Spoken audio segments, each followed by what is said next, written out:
Welcome back to Bombastic Nation and Ting and Ting and Ting. Back with some more vibe for you. Yes, I. And this one is called The Italian Invasion of Ethiopia, 1935-1936. Somebody suggested that I check this out and Ting, so I'm going to go ahead and I'm going to watch it. Thank you all for subscribing, like I said. Thank you all for commenting. Keep telling me and giving me ideas of what I could watch. There's some countries, that's kind of far behind in the head and stuff. Tell me about it and I'll react and see what the vibe of what and thing, this stuff is exciting. I don't see how people don't go crazy over history. Trying to figure out where we come from, trying to figure out how we are where we are, and how that's going to affect how we're going to be. You understand what I say and thing? But anyway, I ain't gonna talk too much here. Let's YouTube and simmer. The Italian invasion of Ethiopia in 1935, also known as the Second Italo-Ethiopian War, was a conflict fought between the Kingdom of Italy and the Ethiopian Empire. The war resulted in the Italian occupation of Ethiopia in 1936. No, I think there's another one where they were there for 5 years. Before the war, Ethiopia was one of only two countries, the other being Liberia in Africa, that had not been colonized by a European power. Also, Ethiopia was the only country in Africa to repel a foreign European invasion, the first Italian invasion in 1895-1896. I'm gonna have to check that one out. This invasion was defeated at the Battle of Adwa in northern Ethiopia, on the border of Eritrea by a force of 100,000 men under Emperor Menelik II. Ethiopia during the Italian invasion was under the rule of Emperor Haile Selassie, while Italy was under the rule of Benito Mussolini. The initial conflict that sparked the war took place at Wal Wal, an oasis in the Ogaden Desert, in 1934.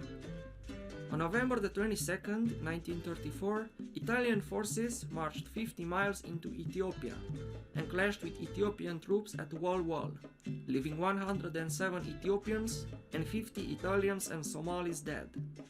The League of Nations evaluated the conflict and exonerated both nations, although Italy was the clear aggressor.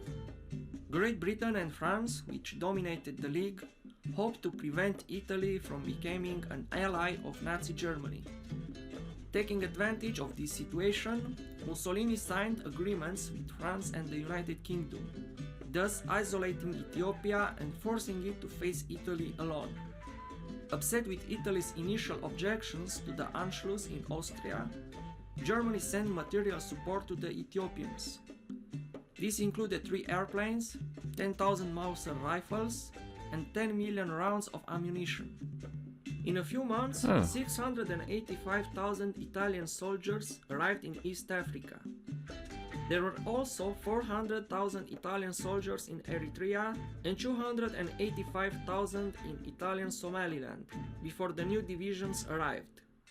The equipment for the build-up alone included 6,000 machine guns, 2,000 pieces of artillery, 599 tanks, and 390 aircraft. Before this arrived, the Italians had 3,300 machine guns, 275 artillery pieces, 200 tanks, and 205 aircraft. According to Italian estimates, on the eve of hostilities, the Ethiopians had an army of 350,000 to 760,000 men. But only about 1/4 of this army had any kind of military training, and the men were armed with 400,000 rifles, of every type and in every kind of condition. The new recruits consisted of around 500,000 men, some of whom were armed with nothing more than spears and bows. Wow! The Ethiopian armies were poorly equipped. They had 800 light and 250 heavy guns, 234 outdated pieces of artillery mounted on rigid gun carriages, some 300 trucks, 7 Ford 8-based armored cars, and 4 Fiat 3000 tanks of the First World War age. In all, the Air Force consisted of 13 aircraft and 4 pilots at the outbreak of the war. The war began on October 3, 1935, when General Emilio de Bono marched his troops over the Mare River into Ethiopia, before Italy officially issued a declaration of war. Emperor Selassie instead declared war on Italy, but the invading forces advanced rapidly into northern Ethiopia, taking both Adigrat and Adwa by October 6th. The latter was where the Italians had been defeated in 1896. Also, General Rodolfo Graziani attacked Ethiopia from south, implementing Milan Plan. Objectives of Milan Plan were to remove Ethiopian forces from various frontier posts and to test the reaction to a series of probes all along the southern front. By mid-October, Italian troops had taken the ancient city of Axum, and by November 8, they had conquered Mekele as well. Nonetheless, Mussolini was impatient with what he called De Bono's slow advance, and replaced him with Field Marshal Pietro Badoglio. In an attempt to test Italy's new commander and rally his own nation, Selassie ordered a Christmas offensive, counterattack against the Italians. Although the Ethiopians were initially successful and won the Battle of Dembeguina Pass, where they defeated 1,000 Eritrean troops under Italian command, the Italians continued their steady advance across the nation. On the 26th of December, Badoglio asked for and was given permission to use chemical warfare agents such as mustard gas. Wow. The Italians delivered the poison gas by special artillery canisters and with bombers of the Italian Air Force. While the poorly equipped Ethiopians experienced some success against modern weaponry, they did not understand the terrible rain that burned and killed. On the 20th of January, the beginning of the inconclusive First Battle of Tembien marked the end of the Ethiopian Christmas offensive, and also marked a shift of the offensive back to the Italians. In early February, the Italians captured Amba Aradam on the northern front. On the 31st of March, the last Ethiopian army on the northern front was destroyed during the Battle of Maichev. After a lull in February 1936, the Italians in the south prepared a major offensive towards the city of Harar. On the 22nd of March, the Italian Air Force bombed Harar and Jijiga as a prelude. Both cities were reduced to ruins, even though Harar had been declared an open city. In the Battle of Ogaden, the 14th to the 25th of April, Italians defeated the last Ethiopian army left. On May 5th, 1936, they took the capital Addis Ababa, and Emperor Haile Selassie was exiled and fled to Palestine and eventually to England. Mussolini then named King Victor Emmanuel III of Italy as the Emperor of Ethiopia. On the 10th of May 1936, in Ethiopia, Italian troops from the northern front and from the southern front linked up at Dire Dawa.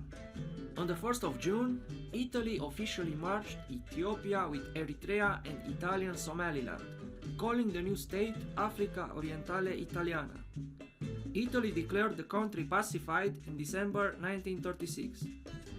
Over 9,500 Italian soldiers died during the war, while Ethiopians lost over 275,000. Ethiopian resistance continued, and the Italian occupation was marked by guerrilla campaigns against the Italians. After getting involved in World War II in June 1940, things went bad for the Italians, who were defeated next year in Ethiopia by British troops and Ethiopian partisans. Emperor Haile Selassie entered Addis Ababa triumphantly on the 5th of May 1941, and the whole country was liberated from Italian troops by December.